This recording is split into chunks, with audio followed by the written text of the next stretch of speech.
The current events update. That's my Ted Baxter voice. 6/1/25. That's today's date.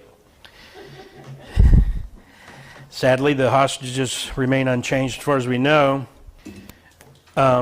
Israel accepted the U.S.-backed ceasefire proposal for Gaza hostages, but Hamas, of course, rejected the offer.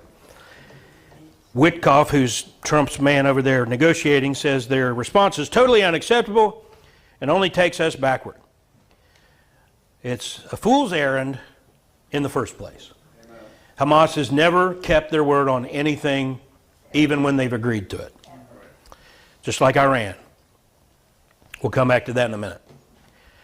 This is Ariel Osaran, who said Palestinian factions in Gaza urged Hamas to agree to Witkoff's proposal for a Gaza ceasefire. According to Saudi Arabia, easy for me to say. While the factions do not consider the proposal ideal, they believe it will stop the war and the threat of famine and displacement. The factions reportedly stressed to Hamas the need to take advantage of the momentum of international criticism against Israel and Israel's decision to establish new settlements in the West Bank. And even when it politically is good for them, Hamas will not agree to the ceasefire. As we also continue the Gog-Magog war watch, and that involves Iran. The international agency investigating Iran released what's being called a damning report.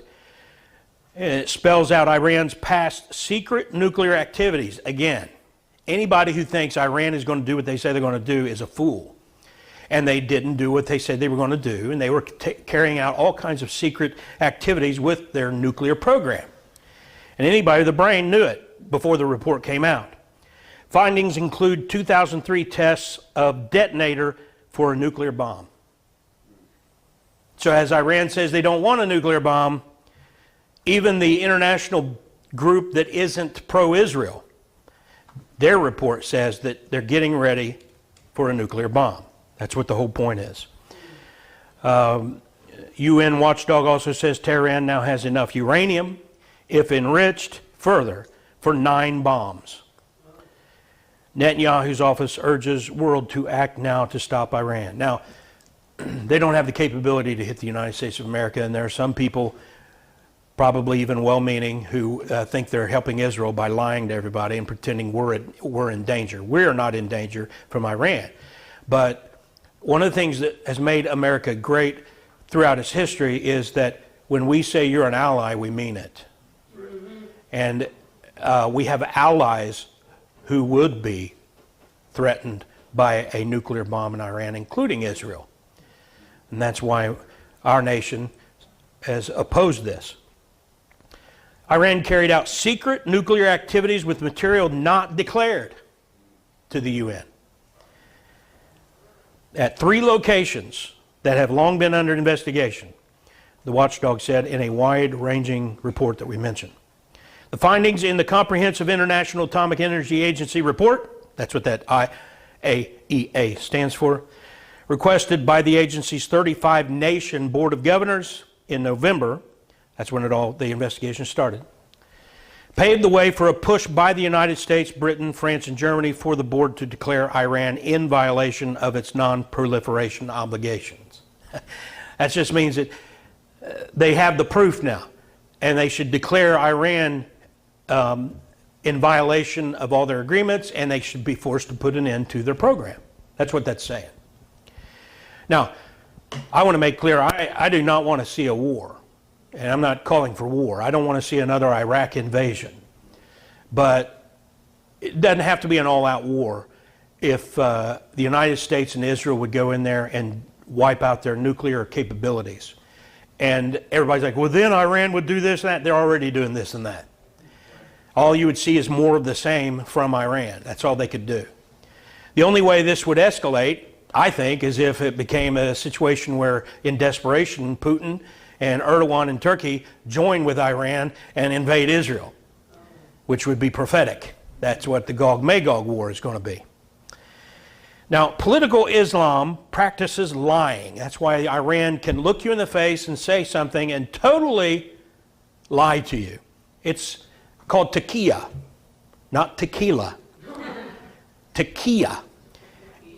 And this fellow, Bill Warner of the Center for Study of Political Islam, is going to explain it to you. I'd like to talk to you about what I find a fascinating topic. That is the topic of Islamic ethics.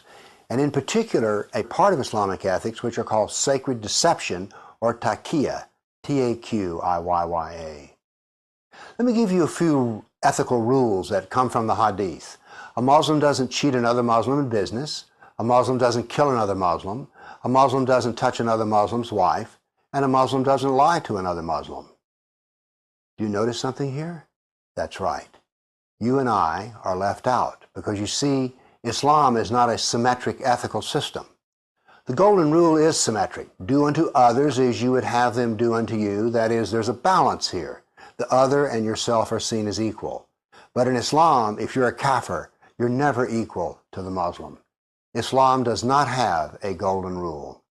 The kafir is always inferior. Now then, let's talk about lying and deception. First, let's start with the fact that Allah has 99 names, and one of those 99 names is He is the best of deceivers. But Allah is also the best of plotters and schemers. So given that, is it too surprising that we find in the Quran, chapter 16, verse 106, those who disbelieve in Allah after having believed, who open up their hearts to disbelief, will feel the wrath of Allah and have a terrible punishment. In other words, apostates can be killed or otherwise punished. But it goes further. But there is no punishment for anyone who is compelled to deny Allah in words, but whose heart is faithful. So in other words, a Muslim can lie about Islam if it serves Islam. And one of the ways it could serve Islam is that the Muslim is not discriminated against. Here we have another in chapter 3, verse 28. Believers should not take kafirs, unbelievers, as friends in preference to other believers. Whoever does this shall have no relationship left with Allah. In other words, if you're a real friend, you're no longer a friend of Allah.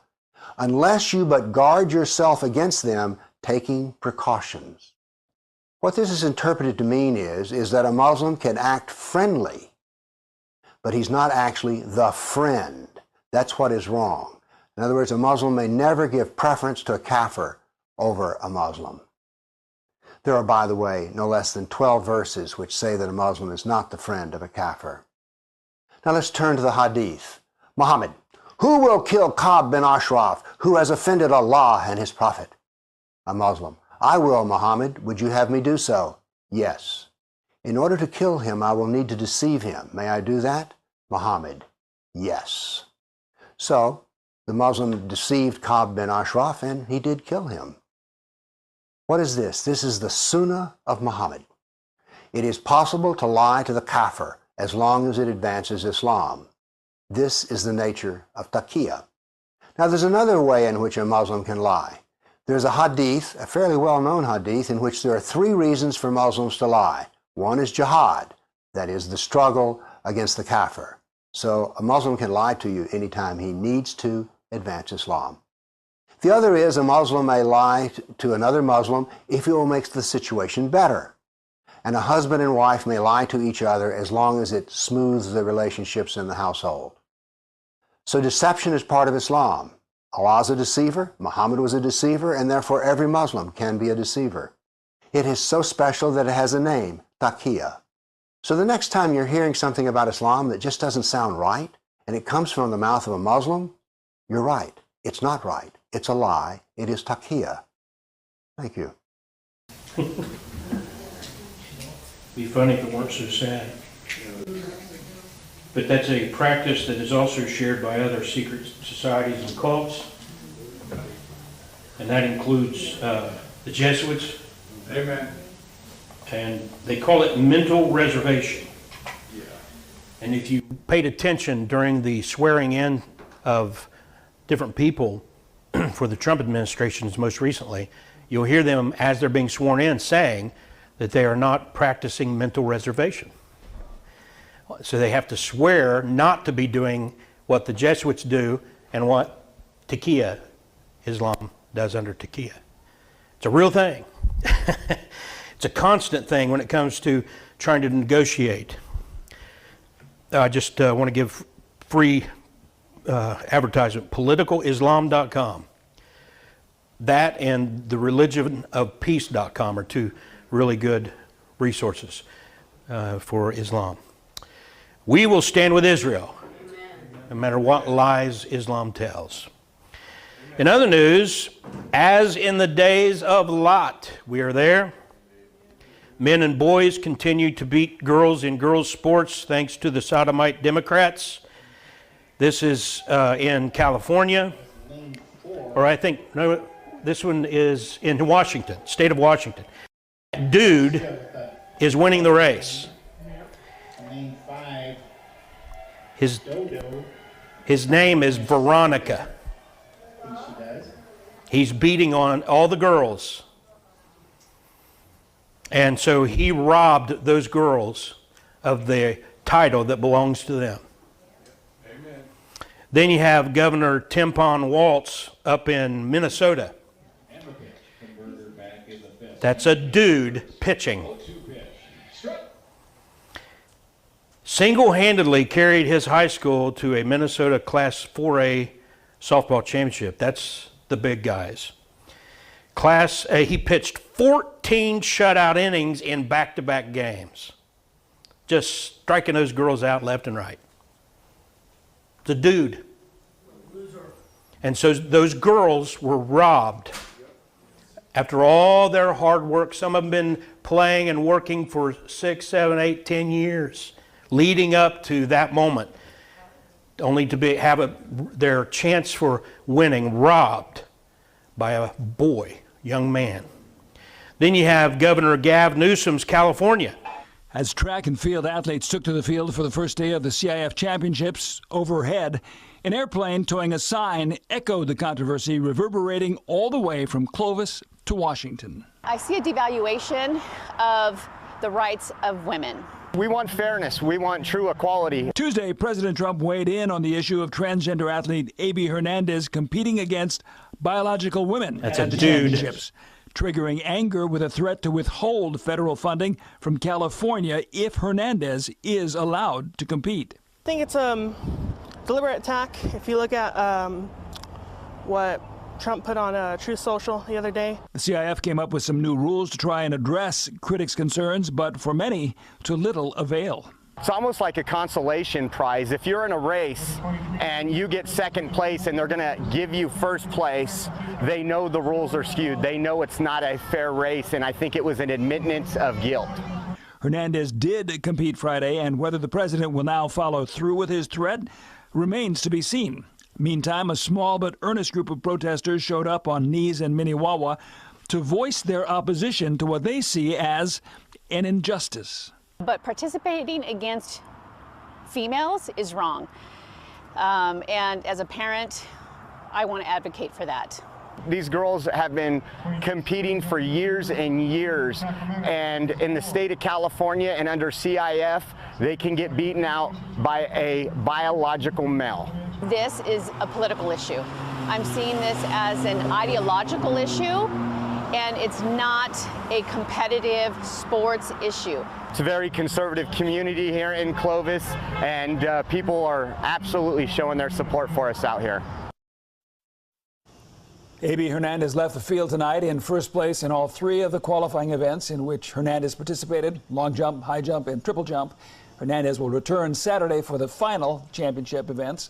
Those both for and against Hernandez's participation say they expect much larger crowds of supporters to join them tomorrow. And in response to all the attention now being focused on her child, A.B. Hernandez's mother Here's the released a problem. letter saying in part, quote, "As a mother, my heart breaks every time I see my child being attacked, not for a wrongdoing, but simply for being who they are. My child is a transgender student athlete, a hardworking, disciplined, and passionate young person who just wants to play sports, continue to build friendships, and grow into their fullest potential like any other child. My child has competed fairly in full compliance with California law and athletic policy. President Trump, I respectfully request you to open your heart and mind to learn about the LGBTQ+ community. As AB's mother, I will continue to stand by her proudly, fiercely, and unconditionally. Signed, AB's mom. Oh, we're learning. We're learning. As AB's mother, I will continue to stand by him. Proudly, fiercely, and unconditionally. She is exactly what Jesus warned of when he said, remember Lot's wife. Luke 17:32. And every parent and teacher, and anyone else who's supporting the Sodomite agenda, as we look out on our town pockmarked with the flags that look like somebody ate a bag of Skittles and puked. That's what's going on. Be informed, pray, and act accordingly. Amen? All right, anybody want to make comment? Start with Dre right there. At the bottom of that news report, there was a poll that said, should biological males compete in female sports? And it was 5 to 95, not even close. 95% were against the men in girls' sports. That just shows exactly where everybody is leading towards, even though it seems like a dollar late. Yeah. Yeah. And sadly, I didn't want to get too deep into it because it's so disgusting. But you have the guy named Rubin on the Rubin Report. You got Guy Benson on Fox News, and then you got this guy Glenn Greenwald. Greenwald, what's his name? Greenwald. He's been very embraced by conservatives because he had done some journalistic work that the mainstream media wouldn't do. And so he was exposing a lot of stuff that needed exposed. But then he was exposed with a video where he is with a male prostitute, and you can see the paraphernalia for crystal meth in the video. I didn't watch the video. I saw a couple of still shots from it. And everybody come out defending him. He's engaged in drug abuse with a prostitute, but it's okay because they like his reporting. He also, like Reuben, bought a couple of kids. He bought 2 boys from Brazil and now are raising them in his home with his husband.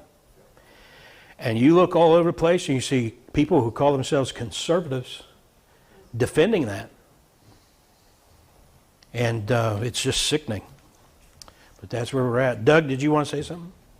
Basically, I was thinking of that Bible verse that you taught us, the one that was Romans chapter 1, verse 32 or something about if you support this, then you're guilty too. Yeah, we're going to come to that in a couple of weeks. But verse 32, who knowing the judgment of God, that they which commit such things are worthy of death, not only do the same, but have pleasure in them that do them.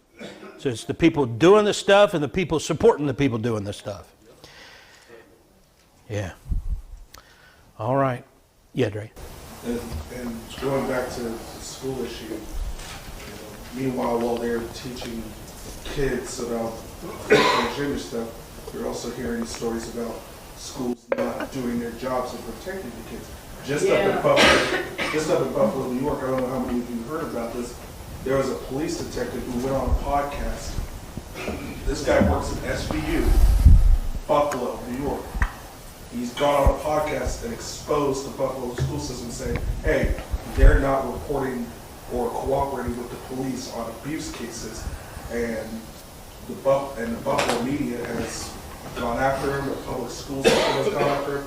He hasn't lost his job, but I would say pray for it. The detective's name is Richard Hyde. I would say pray for it because he's going through a lot because exposing what's going on has, done a number.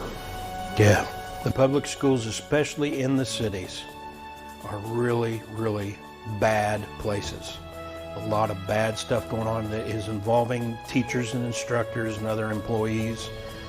It's just constantly being exposed and put on the news.